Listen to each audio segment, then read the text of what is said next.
Good morning all of you. आज आपको आपकी जो हिंदी की कथा खंड है, कथा भारती का जो चौथी कहानी है बहादुर, उसकी कथा वस्तु हम आपको बताने जा रहे हैं।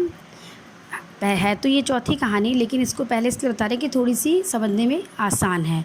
इसके पहले भी आपकी 3 कहानियाँ हैं, ध्रुव यात्रा, पंचलाइट, लाठी। तो जिसमें से ध्रुव यात्रा थोड़ी सी कठिन है, वो आपको लास्ट में बताएंगे या आमने सामने उन्हें बताएंगे। बहादुर कहानी पहले पढ़ लीजिए क्योंकि वो आसान है और समझ में ज़्यादा अच्छे से आएगी। ठीक है। ये कहानी अमरकांत द्वारा लिखित मध्यम वर्गीय परिवार की समस्याओं को दिखाने वाली कहानी है। ये सामाजिक विषमताओं में प्रहार करती है। ये भी हम कह सकते हैं कि ये कहानी उन अल्पवयस्क बच्चों के मन को चित्रित करती है जो परिस्थितिवश किसी के घर में नौकरी करने लगते हैं और जहाँ वे काम करते हैं वहाँ के लोग मानवीय संवेदनाओं को भूलकर उस बच्चे के साथ ऐसा व्यवहार करते हैं जो कभी भी वे अपने बच्चों के साथ करना पसंद नहीं करेंगे। ठीक है। यानी कि इस कहानी में एक ऐसे बालक की करुण गाथा है जो अपने परिवार का त्याग करके शहर भाग आता है और दूसरे घर में भी पूरी मेहनत करता है, प्रेम पाने की चाह में काम करता है, लेकिन उसको वो चीज़ नहीं मिलती है। कहानी की कथा वस्तु इस प्रकार है। इस कहानी का नायक एक पहाड़ी लड़का है। आप लोगों ने इसकी समरी लिखी ली होगी। ठीक है। उसका नाम दिल बहादुर है। उसकी उम्र लगभग 12-13 वर्ष की है। बचपन में ही उसके पिता की मृत्यु हो गई थी। माँ बहुत कठोर स्वभाव की थी, उसे डांटती थी, फटकारती थी, इसलिए वो माँ के रूखे व्यवहार से दुखी हो गया था और उसने एक दिन निश्चय कर लिया और अपना घर छोड़कर चला आया। बस स्टेशन पर लेखक के साले से उसकी मुलाकात हुई और वे उसे लेखक के घर ले आए क्योंकि लेखक को बहुत दिनों से नौकर की ज़रूरत थी। घर की मालकिन निर्मला उसे नौकर के रूप में पाकर बहुत खुश होती है। वह उसे घर का काम सौंपती है और घर का काम सौंपते हुए कुछ बातें भी बताती है कि मोहल्ले वालों से कोई संपर्क नहीं रखना। अगर मोहल्ले में कोई तुमसे कुछ बाज़ार से लाने के लिए कहता है तो उनसे सीधे मना नहीं करना, बोल देना कि मैं अभी आता हूँ और यह कहकर खिसक जाना। निर्मला उसे बहुत प्यार करती थी। बहुत ही उदारतापूर्वक निर्मला ने उसके नाम के आगे से दिल शब्द हटा दिया और अब उसका नाम केवल बहादुर रह गया था। बहादुर जो कि आपका टॉपिक है। बहादुर बड़े परिश्रम से घर का सारा काम करता था। निर्मला उसके काम से बहुत खुश थी। वह उसके लिए खुद खाना बना देती थी। अपने मोहल्ले वालों को, पड़ोसियों को सुनाती भी थी कि हम सबकी तरह नहीं है कि नौकरों को नौकरों की तरह रखे, नौकरों को घर के बच्चों की तरह रखते हैं। शुरू शुरू में तो प्यार बहुत चला। निर्मला का बेटा था किशोर, जो उसका बड़ा बेटा था किशोर। ध्यान रखिएगा, कई कैरेक्टर सामने आए। बहादुर, दिल बहादुर, जिसका नाम निर्मला ने बहादुर कर दिया था। निर्मला लेखक की पत्नी, लेखक के साले। अभी लेखक और निर्मला का बेटा किशोर, जो कि लेखक और निर्मला का बड़ा बेटा था, वो बहुत शरारती था। उसने अपने सारे काम बहादुर को सौंप दिए थे। सारा काम वो बहादुर से करवाता था। यदि उसके काम में कुछ भी कमी हो जाती थी तो वो बहादुर को बहुत बुरी तरह से पीटता था। अपने साइकिल साफ़ करवाना, अपने जूते साफ़ करवाना, अपने छोटे छोटे सारे काम किशोर बहादुर से करवाता था। एक दिन ऐसा हुआ कि बहादुर ने किशोर से कहा कि मेरी साइकिल साफ़ कर दो, लेकिन किशोर साइकिल साफ़ करना भूल गया। केवल इतनी सी बात पर किशोर ने बहादुर की बहुत पिटाई कर दी और उसे सूअर का बच्चा कह दिया।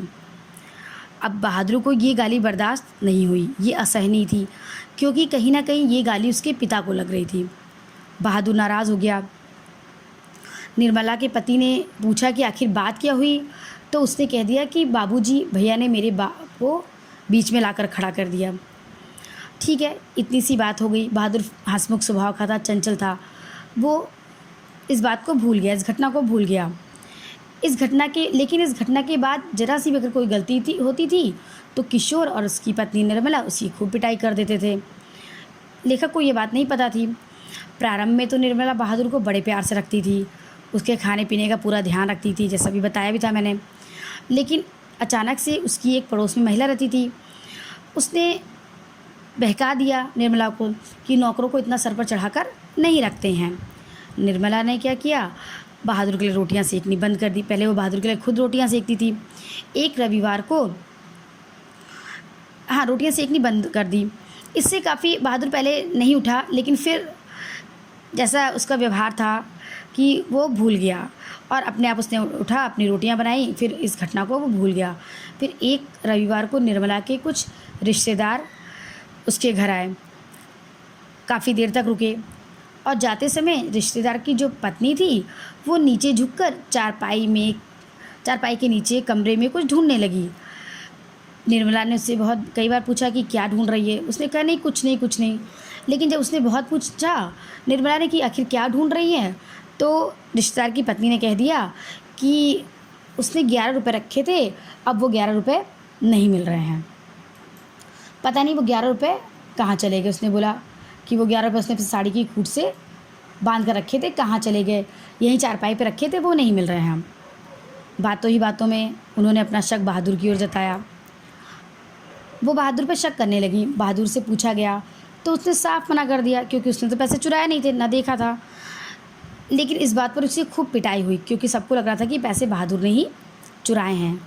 उसकी खूब पिटाई हुई, उसे पुलिस को सौंप देने की धमकी तक दी गई। इस घटना के बाद से सभी का व्यवहार उसके प्रति रूखा हो गया था। एक दिन अचानक जब लेखक घर लौटे तो उन्होंने देखा कि निर्मला सिर पर हाथ रखकर आंगन में बैठी थी। पूछने पर पता चला कि बहादुर घर छोड़कर चला गया था। उसके जाने के बाद निर्मला, उसके पति तथा किशोर को उसकी ईमानदारी पर विश्वास हो गया था। निर्मला को बहादुर की कमी बहुत महसूस हो रही थी। किशोर ने तो पूरे शहर में बहादुर की तलाश की, परंतु उसका पता नहीं चला, क्योंकि रोज़ रोज़ की मारपीट से बहादुर घर छोड़कर बहुत दूर चला गया था। निर्मला को बहुत ग्लानि हुई। उसने कहा अगर कुछ बता कर जाता तो मैं उसकी तनख्वाह के पैसे दे देती, कुछ अच्छे कपड़े दे देती, तब उसे भेजती। अब उन्हें लग रहा था कि नहीं, बहादुर की कोई गलती नहीं थी। अब उन लोगों को अपने किए पर पछतावा हो रहा था। यहीं पर आपकी ये कथा ख़त्म हो गई। अभी ये एक समरी है आपके चैप्टर जो लेसन है, वो लेसन में बहुत ज़्यादा स्टोरी है, उसको डिटेल में आप पढ़ेंगे, लेकिन एग्ज़ाम में बहुत लंबा नहीं आएगा। 80 शब्दों में समरी लिखने को आएगी, कोई शॉर्ट क्वेश्चन नहीं आएंगे, कोई लॉन्ग क्वेश्चन नहीं आएंगे, केवल उद्देश्य या कथा वस्तु लिखने को आएगा। ठीक है, तो इसलिए मैंने बोला अगर इतना भी पढ़कर आप इसको लिख लेते हैं या आपने जो कॉपी पर लिखा है उतना पढ़ करके आप लिख लेते हैं, लेकिन एग्जाम्पल ध्यान रखिएगा कि आप एग्जाम्पल के साथ लिख लीजिएगा आंसर और वो बताइएगा, वो सही रहेगा, उतना ही करिएगा। ठीक है, 2 ही तरह के क्वेश्चन ही आते हैं, एक आता है कथा वस्तु और एक आता है उद्देश्य। बहादुर कहानी का उद्देश्य भी हमारे समाज में व्याप्त लोगों के बीच में जो ऊंच नीच का जो भेदभाव है उसकी दीवारों को कम करना है। कहानीकार ने इस कहानी में निम्न वर्ग के प्रति सहानुभूति रखते हुए मध्यम वर्गीय लोगों की मानसिकता को उजागर किया है। ध्यान रखिएगा, पॉइंट्स में ध्यान रखिएगा तो अपने आप उद्देश्य बन जाएगा कि पहला उद्देश्य है कि जो ऊंच नीच का भेदभाव है उसको कम करना। दूसरा, मध्यम वर्गीय लोगों की मानसिकता को उजागर करना है। कहानीकार का उद्देश्य यह भी बताना है कि मानव समाज में स्वयं को ऊंचा दिखाने एवं झूठी प्रतिष्ठा के मोह में लोग नौकर रख लेते हैं, जबकि उनकी आर्थिक स्थिति ऐसा करने की नहीं होती है। दिखावा, ठीक है, आर्थिक स्थिति में संतुलन ना बना पाने पर वे अपना सारा गुस्सा नौकर पर निकालते हैं और नौकरों के प्रति उनका यह व्यवहार असभ्य व निर्दयी होता है, जो कि मानवता को ही अपने पैरों के नीचे रौंद देता है। अतः कहानीकार का उद्देश्य हमें यह भी बताना है कि ऊंच नीच, अमीर गरीब सबका स्वाभिमान होता है। अपने सुखों के लिए हमें दूसरे के सुखों का नाश नहीं करना चाहिए या दूसरों का शोषण नहीं करना चाहिए। ये कहानी का उद्देश्य। 2-3 पॉइंट की भेदभाव की दीवार को कम करना, मध्यम वर्गीय लोगों की विचारधाराओं का चित्रण करना, निम्न वर्ग के लोगों के प्रति संवेदना को व्यक्त करना और ये बताना कि निम्न वर्गीय जो लोग हैं उनका भी आत्मसम्मान होता है, हमें उनका शोषण नहीं करना चाहिए। ठीक है बच्चों, ध्यान रखिएगा, इसको केवल पढ़ना है, समझना है। आप कॉपी में लिख चुके हैं, आपको ये याद होना चाहिए और कोई रिटर्न वर्क आज का भी नहीं है, अब सैटरडे से रिटर्न वर्क आपका होगा। ठीक है, bye and take care everyone.